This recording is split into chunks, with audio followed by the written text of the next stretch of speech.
Some applications of trigonometry chapter lo example 5th sum. The shadow of a tower standing on a level ground is found to be 40 km long.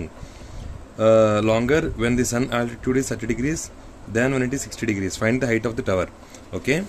So first question lo em ichchadam మనం రాసుకోవాలి. Okay. Shadow of the tower 40 meter long. Okay, ఒక tower ఉంది. తెలిస్తే tower AB. Okay, ఎంత ఒక shadow ఎంత పడింది, ఇలా పడుతుంది షాడో.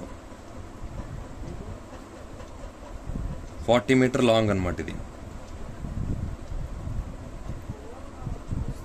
30 degrees అయితే. ఓకే, తర్వాత when sun's altitude is 30 degrees then when it is 60 degrees, ఇది 60 degrees.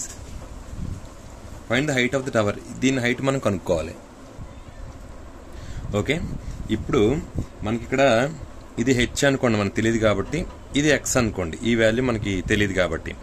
ఓకే, సో మనకి ఫస్ట్ tan 60 degrees అంటే 60 degrees equal to AB by DB అంటే H by X. Okay, tan 60 అంటే √3 equal to H by X. అప్పుడు H equal to √3 X √3. Okay, next tan 30. Next ఇది tan 30 degrees అంటే ఇది తీసుకుంటే same H by opposite by 40 plus X. Total ఇదంతా తీసుకోవాలి. 30 degree ఇక్కడ తీసుకున్నాం కానీ ఇదంతా ఇది H plus H by 40 plus X. Okay, ఇప్పుడు హెచ్ tan 30 అంటే 1/√3. హెచ్ అంటే X √3 బై 40 ప్లస్ ఎక్స్. ఇప్పుడు దీని సింప్లిఫికేషన్ రాసుకోండి.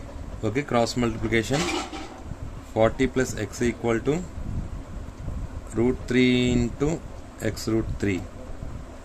ఓకే, ఇప్పుడు 40 plus X equal to 3x.